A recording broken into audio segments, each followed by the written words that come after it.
Doctor, you wrote a book titled A Doctor Goes to Prison. Can you did. talk a little bit about the story that eventually Yes, led sir. to that book? I've got some good friends down in Mexico. The Contrerases were my friends. They're still my friends. And I went down there in the late 1970s, early 1980s, see what they were doing. And they were using nutrition. And it impressed me so much, I came back up here and started using the same thing they were using. Had the same success they had. And if you have people that have 3 months to live and 5 years later they're still alive, it gets you all sorts of attention. And it got me attention. Sure. I got a call from a U.S. attorney in 1993. And you're talking about treating cancer, Treating right? cancer. Okay. No, treating patients. I never treated cancer. Okay. I get on TV or talk to somebody, they say, you treat cancer? No, I treat patients. If your body doesn't fight cancer, you're not going to get rid of it. Fools treat disease. Okay? That's crazy. I get the body, I treat the body and get the body to fight, and it does its own thing. But that's neither here nor there in this case. He called me and he said, I'm going to get your supplier and then I'm coming after you. Well, I was very successful at the time and seen more patients than I probably should have been seeing, and I just blew it off. I thought it was crazy. I said, well, who are you? And he said, you'll find out, and hung up. One day before the statute of limitation ran out on that phone call, they came and arrested me. They told me that. Said if we couldn't have found you today, we wouldn't have gotten you. Really? Now, they came to my office, slapped handcuffs on me, threw in a paddy wagon, and took me off to lockup. They had raided my office in 1996. They came into my office with my patients there, and everybody came in with guns drawn and just acted like fools, okay? And I told the guy, I said, why don't you just tell me you wanted to talk to me and I'd come down and see you? I said, you got to be a jackass about the whole thing? You know, I was right up front with him. And before we were done, I said, well, let me ask you something. I said, if they got into your affairs like they got into mine, the guy that arrested me, I said, would you be squeaky clean? He said, what do you mean? I said, just what I'm saying. If they get into your affairs, you're going to pass the test? He said, I hope that never happens. If the federal government wants you, they're going to find something to get you. They had a couple of things they were pretty sure they could prove in my case. They had about a dozen things that were just frivolous. Okay? Now, my judge got 3,000 letters from my patients. He was scared to death.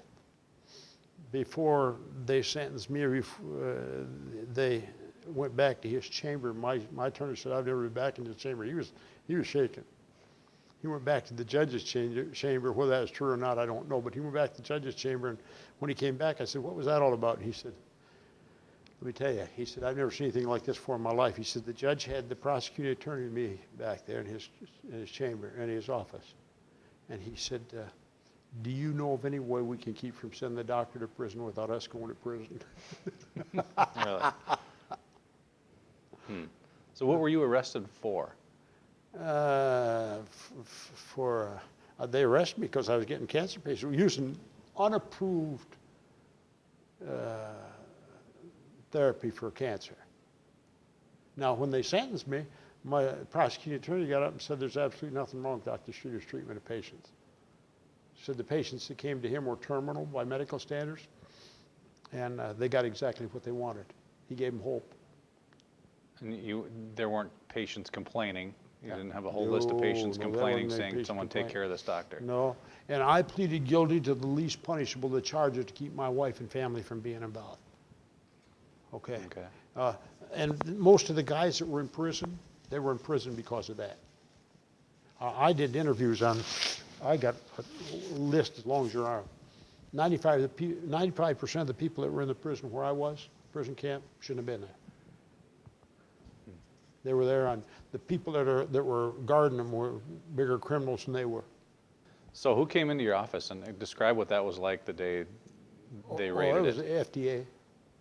The FDA came in. They were the first ones to come in, but once they got there, they brought the DEA, the IRS, the insurance people, everybody they could get their hands on. They tore a tile out of my ceiling. I don't know what they're looking for, you know.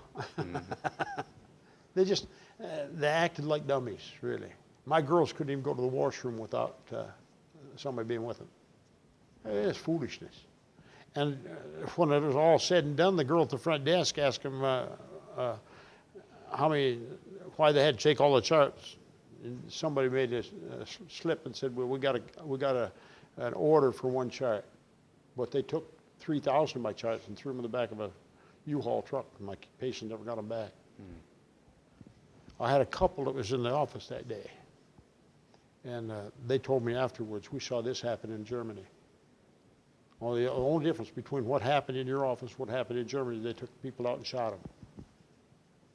But they used the same tactics, did the same thing, treated my patients, my employees exactly the same way that the Gestapo treated people in Germany.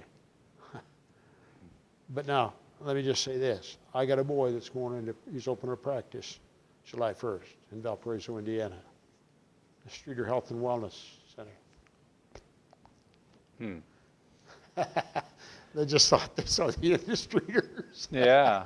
You know, I got a grandson already prepared to go to what I'm going into. He said, Grandpa, I want to be a doctor just like you. Well, if my going to prison keeps people from messing with my son and grandson, it's worth it. And how long were you in prison? 18 months. From that, I assume you lost your license? Or had it suspended? For a little bit. Okay. When I got back, they wanted to suspend my license. In 2005, I appeared before a judge in my county. I've lived in the same county for 37 years.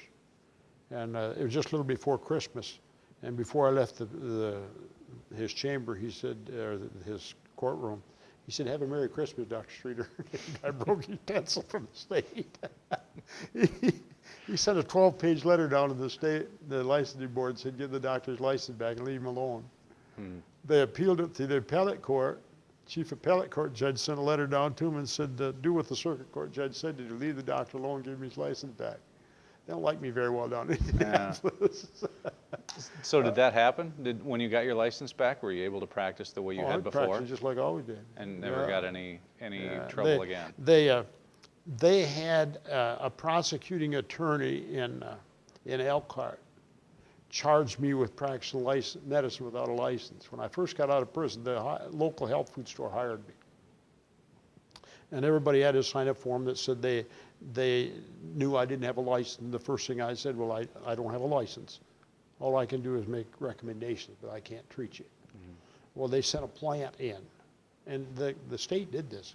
It was a trooper, a lady trooper, and she said I was practicing medicine without a license. Well, when I got before the licensing board, the DO on the licensing board said, look, he didn't do anything that we don't do, and we could do it without a license. Said the massage therapist could do what he was doing.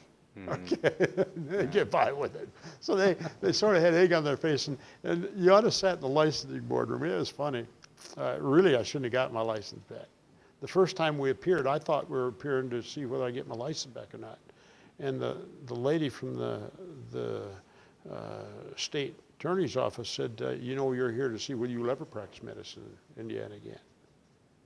Well, I said, is that a fact? And I asked for a postponement. And we went back for another hearing, and I had an attorney that I'd trusted before, and they put us off and put us off and put us off until just before quitting time at 10 o'clock at night, and voted to suspend my license. One of my patients that was in that room was the clerk for the chief appellate court, federal appellate court judge in Indiana. She had smoke coming out of her ears. She went back and told her boss what had happened to me, and he said, here's a fellow you want to get. So he recommended David McNamara, who's former prosecuting attorney in Indianapolis, and he was my attorney, and he ate him up. When we came back to the licensing board room with the letter, I'm sure he had something to do with the letter, but the head of the licensing board said, what does this mean? They never got a letter like that before. And their attorney said, well, I don't know what it means to you, but here's what it means to me. He said, you either give the doctor his license back, or you plan to spend an extended tour of duty in LaGrange County Jail. And during that time, I was being harassed by the courts in Elkhart for practicing medicine without a license, and I had a court-appointed attorney. And the last time we met, well, I walked in, I said, what in the world am I doing here? I said, I've got a license. I said, I had a court-ordered license for a year. And I said, no, I got a license that I just got off the internet. I just applied, they gave it to me on the internet. Oh, he said, we're going to have fun today. And he walked in, and the prosecuting attorney got up and he said, now we've got a serious matter here, Your Honor. We've got a man that's been practicing medicine without a license in our county. And my attorney stopped him right there. He said, Your Honor, does the prosecuting attorney ever do his homework? I said, what do you mean? He told him, he said, the doctor's had a license, a court-ordered license for a year. He just got a license that was applied off the internet and got it. The judge said, just a minute.